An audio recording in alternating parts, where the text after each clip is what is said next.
students. Today we are going to learn about an acceleration. You must be knowing about an accelerator that is there in the vehicles like car. I want to show you an accelerator in the car. आप देख सकते हैं यहाँ पर आपको 3 pedals नजर आएंगे. इसमें से राइट साइड में जो है उसे एक्सेलरेटर कहा जाता है. ठीक है, it is called as accelerator. Practically I want to show you something about the acceleration. So I'm going to turn on the car. Meter की तरफ थोड़ा सा आप ध्यान देंगे. मैं गाड़ी एक्सेलरेट कर रहा हूँ. आप देख सकते हैं मीटर की तरफ फोकस करिए जरा सा. आप देख सकते हैं गाड़ी किस तरह से एक्सेलरेट होती है. ओके, फोकस करिए आप लोग जरा. एक्चुअली इसी को एक्सेलरेशन कहा जाता है. Rate at which an object changes its velocity is called as acceleration. Okay, rate of change of velocity is called as an acceleration. That is, the object is changing its velocity continuously with respect to time. This is called as acceleration.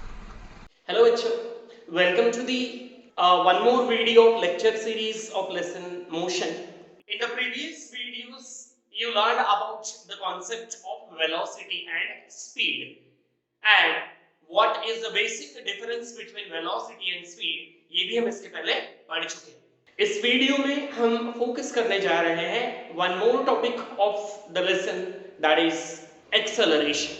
आपने acceleration के बारे में बहुत बार सुना होगा. Day to day life में हम acceleration का इस्तेमाल कहाँ पर करते हैं. आप लोग अगर बाइक चलाते हो तो आपने सुना होगा कि जब बाइक की स्पीड बढ़ानी होती है उस समय हम एक्सेलरेट करते हैं. Isn't it? जब कार ड्राइव करते हैं उस समय भी आपने देखा होगा एक्सेलरेटर को प्रेस करने के बाद गाड़ी एक्सेलरेट होती है.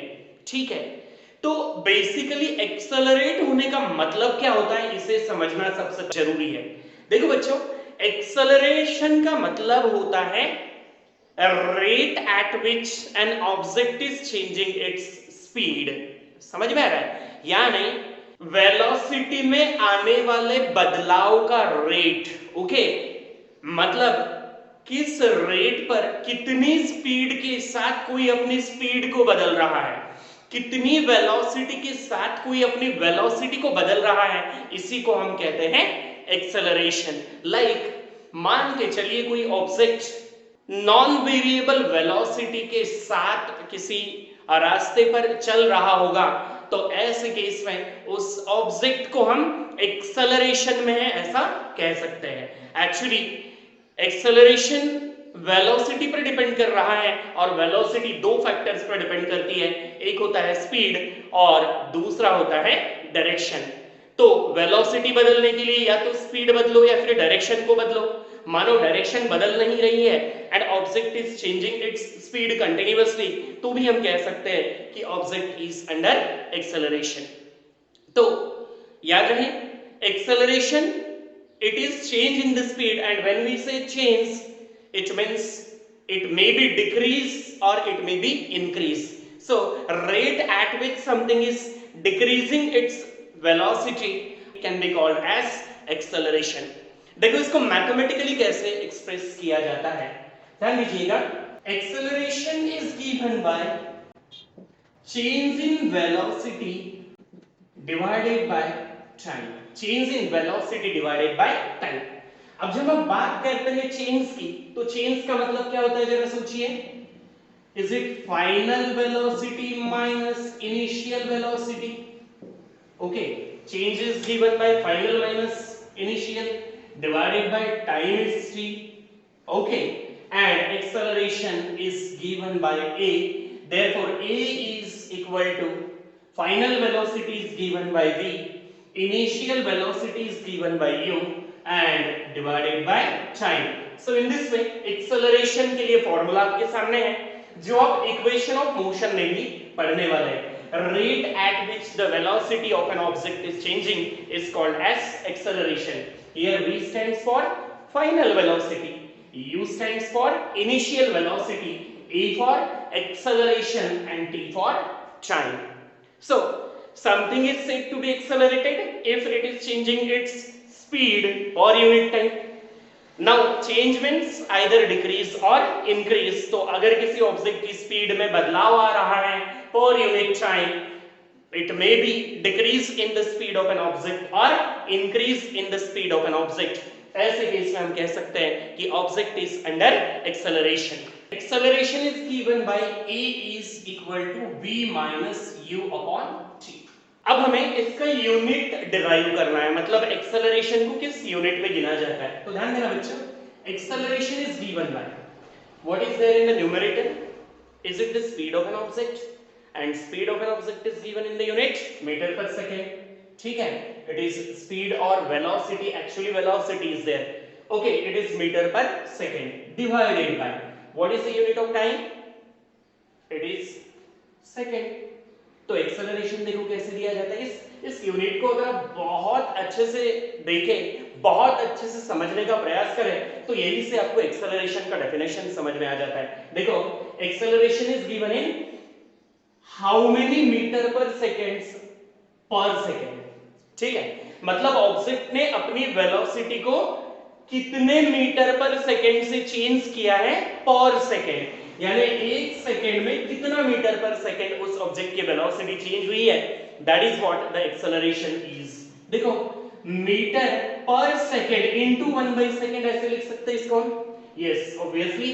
And now it can be written as metre divided by second का स्क्वायर.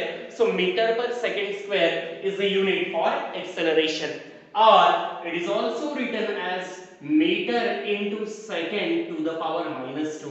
तो इस तरह से एक्सेलरेशन को रिप्रेजेंट किया जा सकता है. एक्सेलरेशन का यूनिट कुछ इस तरह से लिखा जा सकता है. तो कुल मिलाकर acceleration is change in velocity per unit time, that is by how many metre per seconds an object is changing its speed per second is an acceleration. For example, if suppose an object is dropped down, then the object will accelerate at an acceleration of 9.8 meter per second square towards the earth. So this is what the acceleration of an object due to the gravity when something falls towards the earth surface. Understood?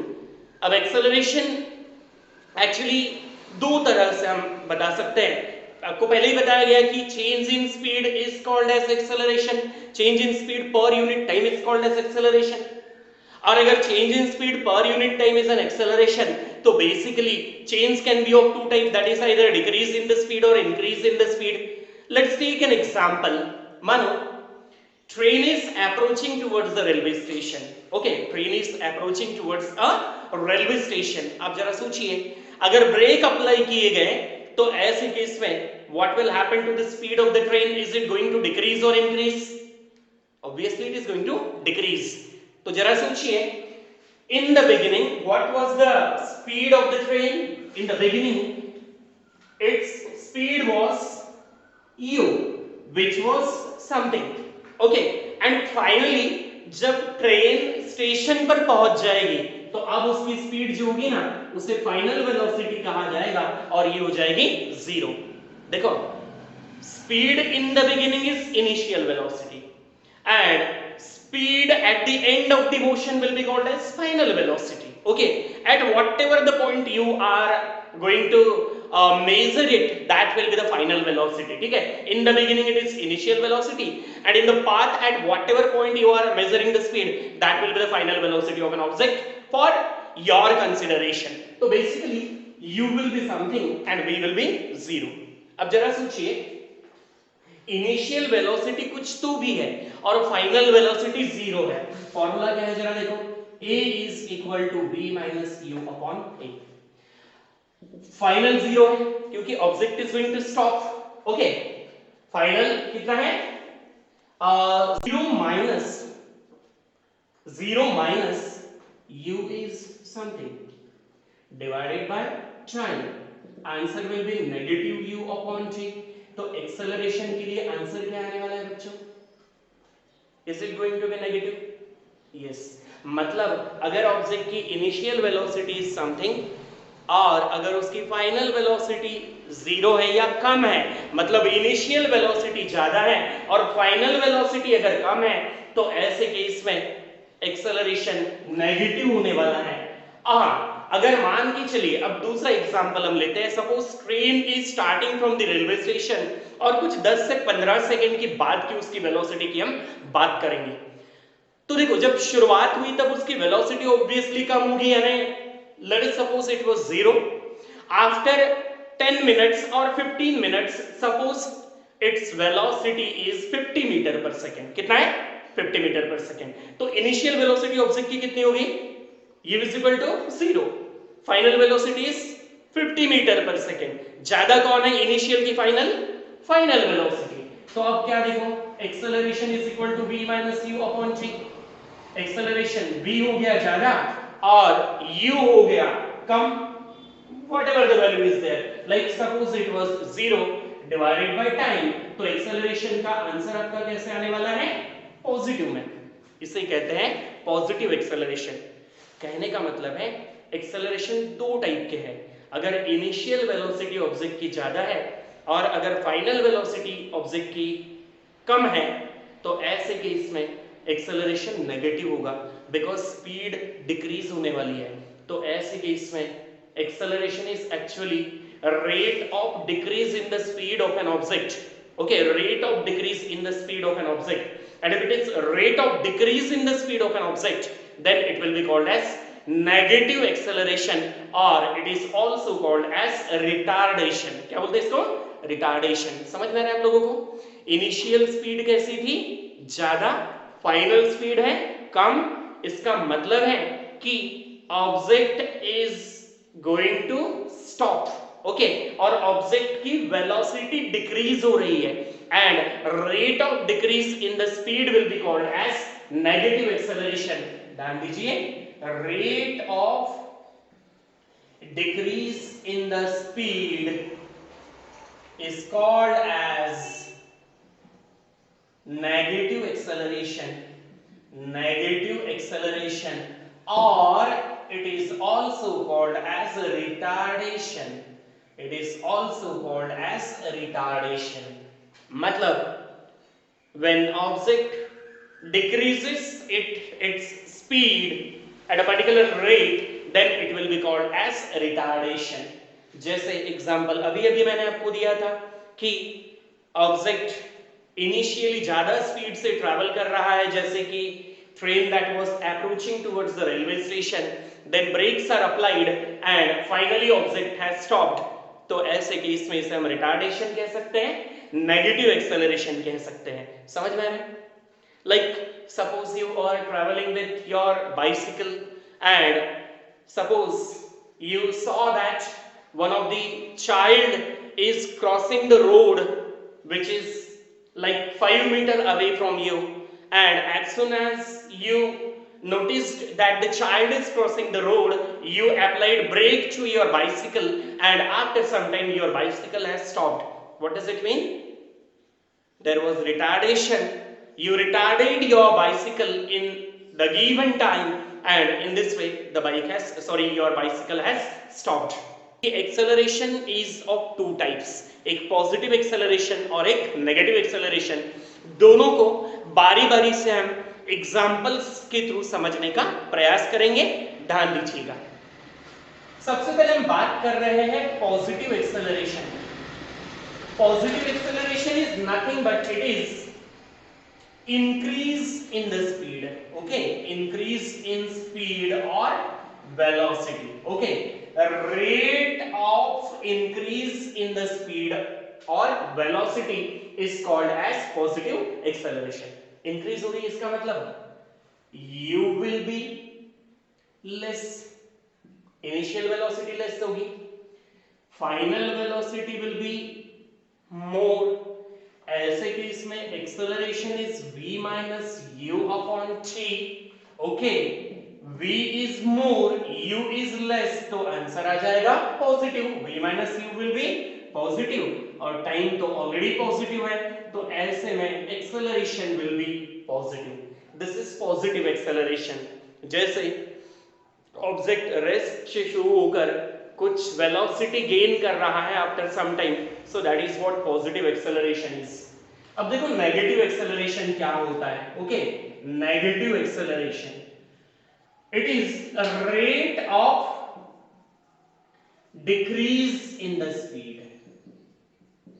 Okay, rate of decrease in the speed means a rate at which an object is decreasing its speed। इसका सीधा सा मतलब है कि u will be more, यानी initial velocity ज्यादा होगी और final velocity will be less, तभी तो स्पीड डिक्रीज हो रही है। तो ऐसे केस में a is equal to v minus u upon t, a is equal to v minus u upon t। now a is equal to v is u is more and v is less। okay, तो v minus u, v is less, u is more, answer will be negative and t is positive, तो ऐसे negative. तो इस तरह से बेटा कुल मिलाकर नेगेटिव एक्सेलरेशन को आप समझ सकते हो। याद रहे, positive acceleration is acceleration and negative acceleration is also called as retardation। okay, it is called retardation or it is also called as deceleration। okay, negative acceleration is also called as deceleration। याद रहे, जब retardation है तो numericals solve करते समय acceleration को negative लिया जाएगा और अगर वो पॉजिटिव एक्सेलरेशन है तो ऐसे केस में एक्सेलरेशन को पॉजिटिव लिया जाएगा। जैसे एग्जांपल में मान के चलिए आपसे कहा गया कि an object is retarding at the rate of 5 meter per second square. अब यहाँ पर नेगेटिव पॉजिटिव का यूज तो नहीं किया गया है, लेकिन जब रिटार्डेशन कहा गया है तो इसका सीधा सा मतलब है कि नेगेटिव एक्सेलरेशन है। तो न्यूमेरिकल सॉल्व करते समय, न्यूमेरिकल्स में वैल्यू पुट करते समय acceleration is equal to -5 meter per second square, इस तरह से आपको लिखना पड़ेगा। तो आप ये इस तरह से प्रॉब्लम्स आप सॉल्व कर पाएंगे। Now something about the graph for an object under positive acceleration and an object under negative acceleration। तो देखिए, एक्सेलरेशन का graph is velocity time graph. Okay, velocity को टाइम के अगेंस्ट में अगर प्लॉट किया जाता है तो ऐसे केस में the graph that you are going to obtain will be for acceleration. If the graph is like this, okay, if it is slanting upward, in that case it is positive acceleration। और अगर आपको graph कुछ ऐसा मिलता है, velocity time graph, it is slanting downward, तो ऐसे case में it actually represents negative acceleration, that is retardation। it represents positive acceleration, that is, इसे हम पॉजिटिव एक्सेलरेशन और एक्सेलरेशन भी कह सकते हैं।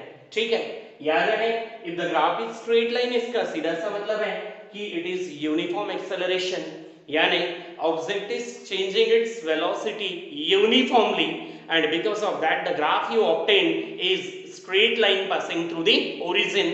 The graph between v and t is linear, it means that the object is in uniform acceleration। तो इस तरह से पॉजिटिव एक्सेलरेशन के लिए और नेगेटिव एक्सेलरेशन के लिए आपको ग्राफ मिलेगा।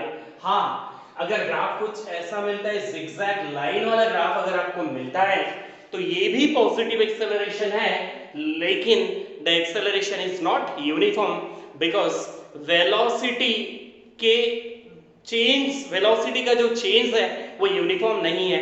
And if change in velocity is not uniform, इसका मतलब है कि acceleration is also not uniform.